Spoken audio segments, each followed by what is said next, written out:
Unwound were an American post-hardcore band who existed from 1988 to 2002, but have more recently reformed in 2022. They started under the name Giant Henry, they moved on to the name Cygnus X1, and then turned to the name Unwound. Initially, they were a trio of musicians who decided to take on instruments that they didn't know how to play. They are generally known for being noise rock and experimental rock. They released 7 albums, but none as yet since their reunion. Hi, my name's Dan. So this was their 7th album and the last before disbanding. It's my first encounter with them as a band, so I've not heard the album before.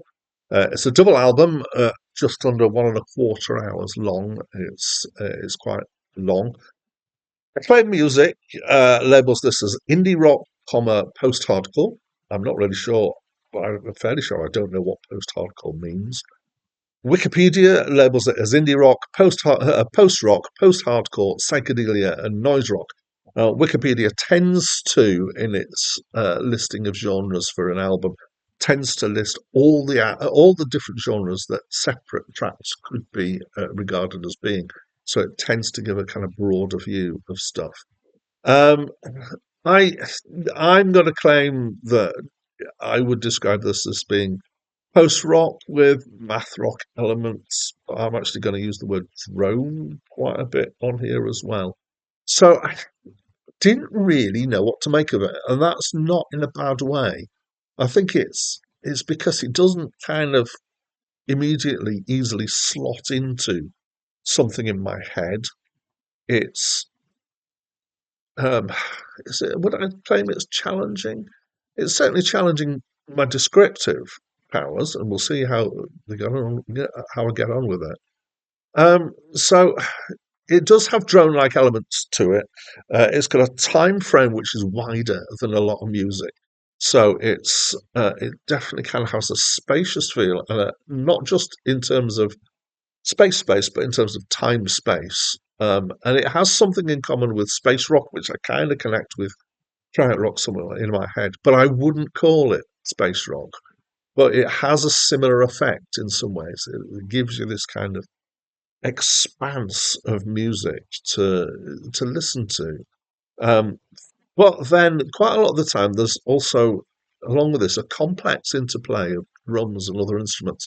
So the drums are often quite frantic going on. And so there were times that I kind of thought, what's going on here is we've got a kind of fairly frenetic, fairly complex drum pattern being played, not done as a loop. You can tell it's been, done by a drummer.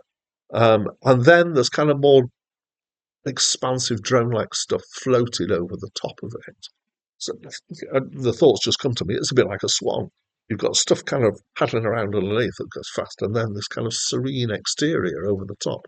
There's some odd time signatures and odd numbers of bars. The structures are odd. There's quite a bit of dissonance, so harmonically it can be odd as well. And the interplay can be quite complex as well between the drums and some of the other instruments, and the timing of what goes on when. And the overall feel of it is clinical and dispassionate. So it's that complexity and the dispassionate feel of it that is the thing that makes me bring the term math rock here, because that's what I think math rock is about. It's got this kind of, it's about structure, it's about complex things fitting together, and it's not particularly about emotion. But actually, at times, so there's a couple of things that it reminded me of. Most strongly, it reminded me of 1980s King Crimson. So if you don't know what that is, that's not going to particularly help you. But it reminded me of stuff like their album Discipline, kind of getting into Stardust and Bible Black, also Three of a Perfect Pair, which is a lesser known album by King Crimson.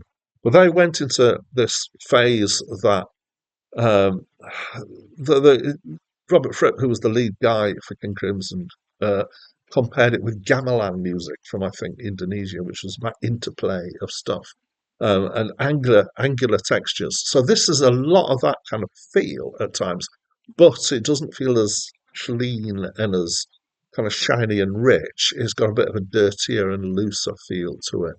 And the other person that kind of sometimes made me feel like was Radiohead. It kind of felt a bit Radioheady.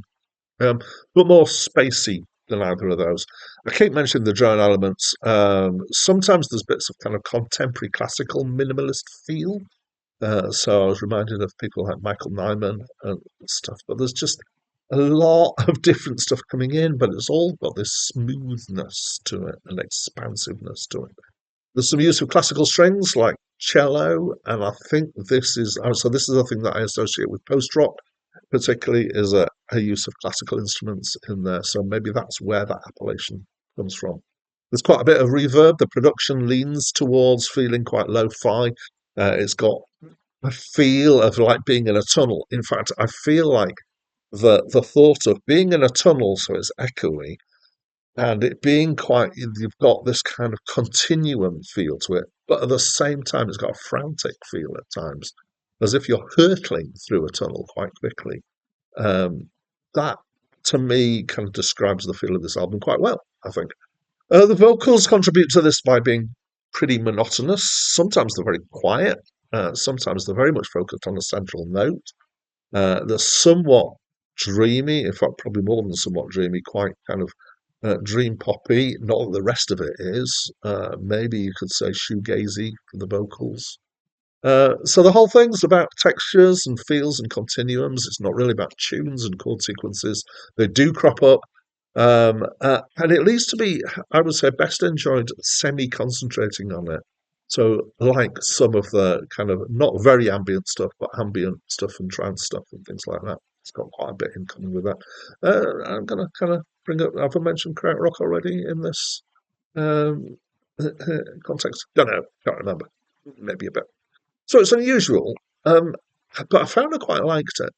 And I did find it a bit hard to identify why. And at one point, I thought, I like it because it's got this kind of continuum feel with the complex drums underneath. I think it was that texture that I particularly enjoyed. But I like there's quite a lot of interplay of stuff. There's quite a lot of different things going on at different times. And it takes its time, and sometimes that can particularly appeal to me. Um, Despite the fact that there are a lot of elements here that have historically, with other albums, things like dream pop, droney stuff, echoey, that have historically put me off.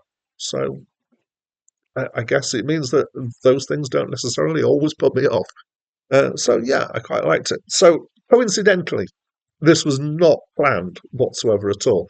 The next review that I'm going to do on the channel is I'm going to step off the list that I'm following.